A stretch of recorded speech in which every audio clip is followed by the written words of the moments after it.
Ladies and gentlemen, my name is Keith, and welcome to my View from the 40. This is my post-Grey Cup blog, and just about an hour since the game ended, I want to send a congratulations to the Toronto Argonauts, your 2017 Grey Cup champions, and congratulations as well to the Calgary Stampeders on another fantastic season. Before we get into the game, really quickly, thank you to everybody who took part in Grey Cup week here in Ottawa, from all of the organizers, the volunteers, and all of the wonderful fans from across the country and everywhere else that came in to take part in this awesome week. As somebody who has been traveling for several years, going to different Grey Cups, going to different markets and checking out games, it was wonderful that my hometown, for the first time since 2004, got to play host to this fantastic event. So for those of you who were able to take part in it, I hope you had a wonderful time. Now, in regards to the game itself, so here's the thing. There was a lot of talk coming into this game, and the people seemed to be split on who they thought was going to win. Honestly, I thought Calgary was going to win. I thought it was going to be a blowout. It was anything but. There were a lot of people that thought that Toronto was going to win, and I didn't understand. But Toronto, let's start with them, shocked the nation. So last week, they played the Saskatchewan Roughriders, a team that they lost to both times in the regular season. Came to the playoffs, they dominated Saskatchewan. Saskatchewan got a lead late in the game, but Toronto came right back and got the win. Today, they played the Calgary Stampeders in the Grey Cup, a team that had dominated them in both of their meetings in the regular season. Showing once again that the regular season doesn't matter, Toronto pulled out the win. Now, watching this game, you fully have to understand that this is going to be a game that is going to haunt Calgary. There was a fumble towards the end of the game that was run back for a touchdown, coupled with the fact that towards the end of the game, Calgary went for the win. I'll say they might have gotten a little greedy. They could have gone in and tried for the field goal and forced overtime, but no, they went for the win. And unfortunately, a Bo Levi Mitchell pass, which looked okay, ended up being in double coverage, and then the ball got intercepted, which then absolutely crushed their Grey Cup dreams. So where do we go from here? Let's start with Calgary. On the one hand, it's very difficult when you've been the best team in the regular season 2 years in a row. You've gotten to the Grey Cup 2 years in a row, and you've come up short.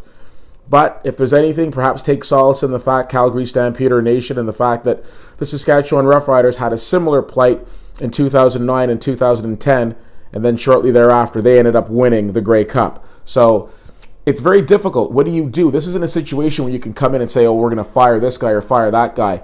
I forget his name at the moment, but the gentleman who fumbled the ball, if people want to blame him for it, those are people who don't understand football, because a game isn't won or lost on one play. You're not going to blame Bo Levi Mitchell for the interception. Sometimes these things happen. This is a game that should have been put away a long time ago if you're Calgary, but it wasn't. So really sorry that you guys lost, but it isn't either of those gentlemen's fault. You win as a team, you lose as a team.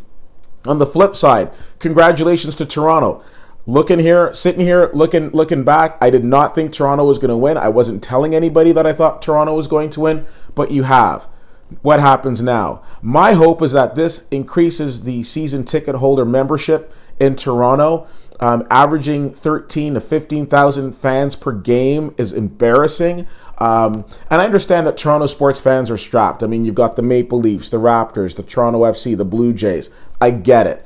But this team just won a championship. BMO Field is a beautiful stadium. I hope people start going out and seeing this game more, because winning the Grey Cup is wonderful, but let's just hope they're able to carry on some momentum to that into next year. I've got to mention Ricky Ray. Fantastic job. Again, here is somebody who's just so poised and so relaxed in the pocket, and nothing seems to faze him. And he, again, had a very good game. Not as good as a game as Bo Levi Mitchell from a stats perspective, but respectfully, he's walking away with a trophy. As a huge BC Lions fan, I've got a lot of respect for Dave Dickinson, so I want to send a shout out to him. Had an opportunity of hearing a post-game interview, and once again, showing that he is nothing but class. And this is the type of person that should be leading football teams, because you want to emulate that type of integrity. It absolutely sucks that they lost, and I feel bad for them, but he handled it like a champ.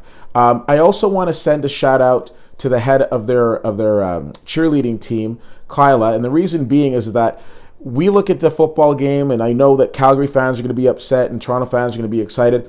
She's dealing with a fight that's more important than any football game out there, and we hope you're doing okay.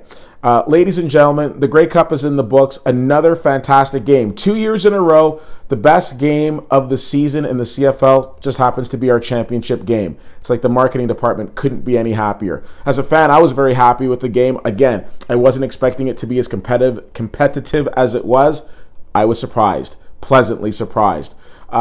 We will talk to you again next year. Ladies and gentlemen, as always, you can reach out to me on Twitter, CFL_fan, Facebook.com/Woody Whittier, and WoodyWhittier.com. Thanks so much for checking this out. My name is Keith, and that's my view from the 40.